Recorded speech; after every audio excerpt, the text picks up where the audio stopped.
The rain had only just stopped, leaving the city sidewalks slick with puddles that shimmered beneath the glow of neon signs. Crowds rushed past, shoes splashing, umbrellas dripping, everyone eager to escape the chill.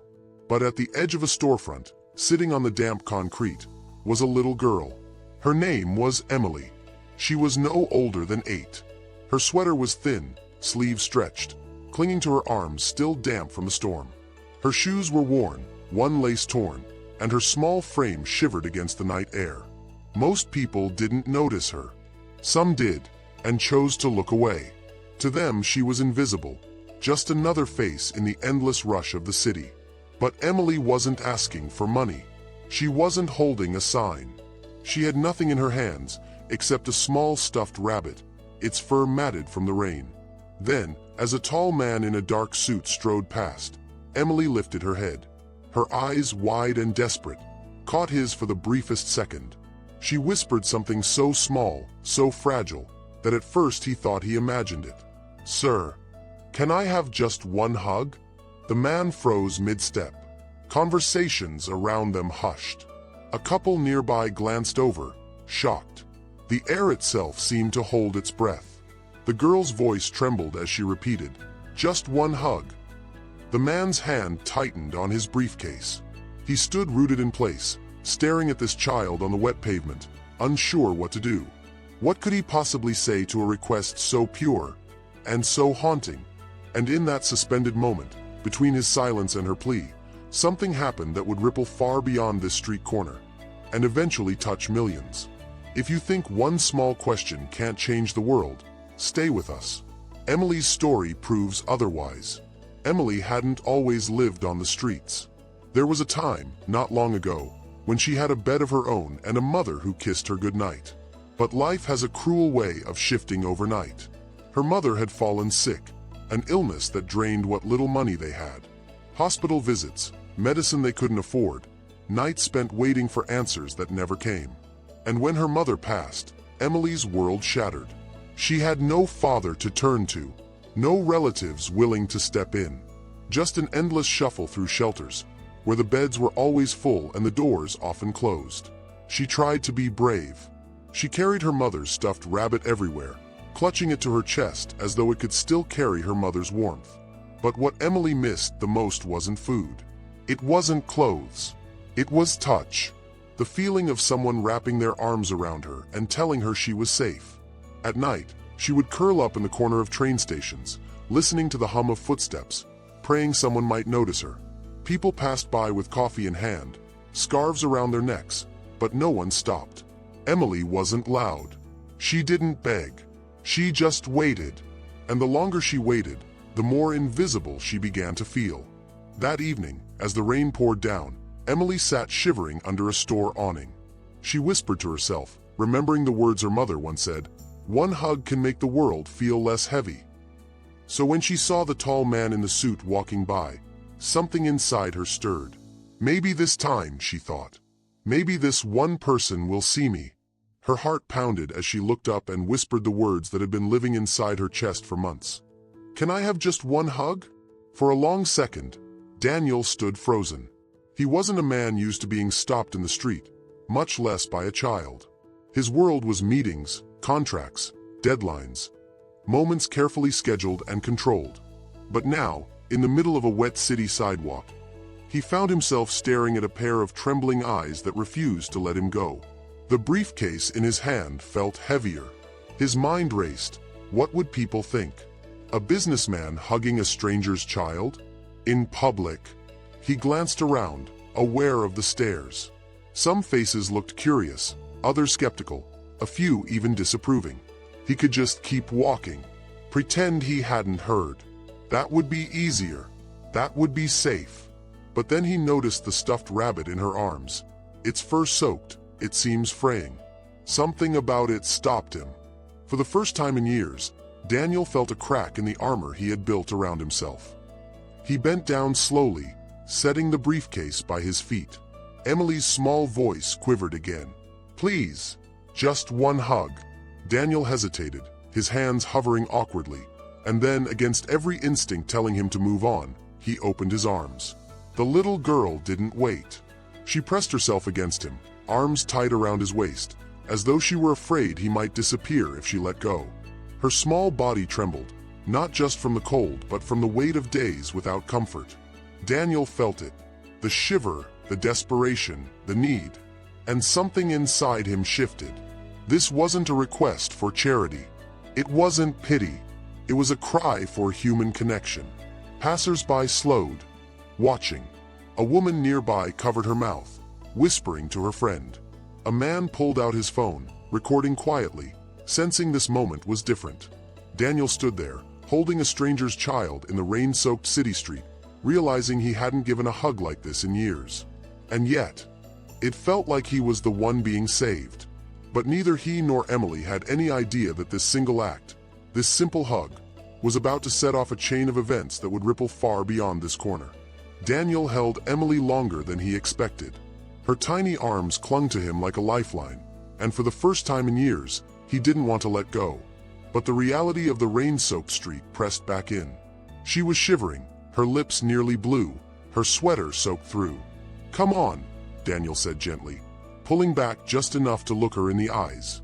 "You'll catch your death out here." Emily blinked up at him, startled, as though she couldn't believe he was still speaking to her. Most people never did. He stood, picked up his briefcase, and with a hesitant gesture, extended his hand. "Let's get you something warm, all right?" Emily looked at his hand, then at the stuffed rabbit in her lap, clutching it tighter. Trust wasn't easy, but the kindness in his eyes was something she hadn't seen in a long time. Slowly, she reached up and placed her small hand in his. Turn 1. The two of them walked into a small cafe just down the block. The bell chimed as Daniel opened the door, and a rush of warm air wrapped around them. Inside, customers glanced over. Some smiled softly, others raised their brows at the sight of a drenched little girl and a man in a tailored suit. Daniel led Emily to a corner booth, helping her slide into the seat. He ordered hot chocolate for her, black coffee for himself. When the steaming mug was set in front of her, Emily cupped it with both hands, closing her eyes as if the warmth alone was saving her. Daniel studied her quietly. "Where are your parents?" he asked softly. The question seemed to hang heavy in the air. Emily's eyes lowered to the rabbit, her thumb brushing over its frayed ear. She whispered, "I don't have anyone." Turn 2. Daniel felt something twist in his chest. No parents. No one. Just this child, alone, asking strangers for the comfort she'd lost. For a moment, he didn't know what to say. But Emily broke the silence with a question of her own. "Why did you stop?" she asked, her voice small. "Most people don't." Daniel swallowed hard. In that simple question, Emily exposed something deeper, something he had been hiding for years. And he realized, as he looked at her, that this encounter was no accident. What Emily didn't know, what no one around them knew, was that Daniel carried his own grief, his own buried wounds. And soon, the truth about who he really was, and why this moment mattered so much, would come to light. Daniel sat across from Emily, his coffee cooling untouched on the table. He watched her sip the hot chocolate slowly, savoring every drop as though it were the richest thing she'd ever tasted. And maybe, to her, it was. Her words echoed in his mind. "I don't have anyone." It struck him harder than he expected, because once, many years ago, those words could have belonged to him. Daniel cleared his throat, shifting uncomfortably. He wasn't used to opening up. His world was built on contracts, numbers, mergers. But there was something about Emily's fragile honesty that tore through the walls he'd spent years constructing. "My daughter," his voice cracked, and he paused, steadying himself. "She was about your age." Emily's eyes lifted, curious. "She had the same kind of laugh," Daniel continued softly. "Bright, loud, like it could fill a room." His hands tightened around his cup. "But I lost her. A car accident. One moment she was here. The next." He stopped, swallowing hard. "I haven't been able to hold her since." The cafe felt suddenly quieter, as if even the hum of voices had faded out of respect. Emily's small hand, hesitant at first, slid across the table until her fingers touched his. Daniel looked at her, stunned by the simple gesture. A stranger's child was offering him the one thing he had been too afraid to ask for: comfort. And that's when Emily whispered something that cut straight to his heart. Maybe you were meant to hug me today." Daniel blinked, taken aback. For the first time in years, tears blurred his vision. He realized Emily wasn't just asking for something. She was giving him something too. A chance. A reminder that even in loss, connection could still exist. In that moment, Daniel's identity as just another man in a suit melted away. He wasn't a CEO. He wasn't untouchable. He was simply a father who had lost his child, and a broken man being reminded by a little girl that healing sometimes comes from the most unexpected places. What Emily didn't know, and what the world was about to discover, was that Daniel wasn't just any grieving man. He was one of the city's most powerful figures. And the choice he made that night, sparked by one small hug, would soon change both of their lives forever. Daniel sat silently, Emily's small hand still resting on his. The weight of her words, "Maybe you were meant to hug me today," pressed deep into his heart. He realized he couldn't just walk away. Not this time. Not when fate had placed this girl in his path. He reached into his pocket and pulled out a black leather wallet, sliding a business card across the table toward her. "My name is Daniel Carter," he said softly. "Do you know what a CEO is?" Emily shook her head, her eyes wide. "I run one of the biggest companies in this city," Daniel explained. "I build skyscrapers, fund hospitals, and sign checks that most people will never see. But all of that," he paused, his voice thick, "means nothing if I can't use it to help someone like you." Emily blinked, staring at him in disbelief. To her, he was just a man who had stopped when no one else did. The idea that he held power, money, and influence was beyond anything she had imagined. Daniel leaned closer. "You don't have to sleep on the streets tonight. Not tomorrow. Not ever again." He made a call, his voice steady, purposeful. Within an hour, Emily was no longer sitting in a damp cafe booth. She was wrapped in a clean blanket, tucked into the back seat of a warm car. For the first time in months, she wasn't cold. The car drove her not to a shelter, but to a home. One of Daniel's own properties, fully furnished, waiting for someone to care for it. He arranged for guardians, for school, for meals. And that stuffed rabbit she clutched? It lay safe beside her pillow as she closed her eyes in a real bed. But Daniel's gift wasn't just material. He visited often. He listened to her stories, her fears, her laughter. And though Emily could never replace the daughter he had lost, and he could never replace the mother she mourned, somehow, together, they began to heal. News of the moment, the hug on the street, spread quickly. Someone's video had gone viral. Millions watched as a homeless girl asked for nothing but one hug, and a man in a suit gave her so much more. People called it the hug that changed the world.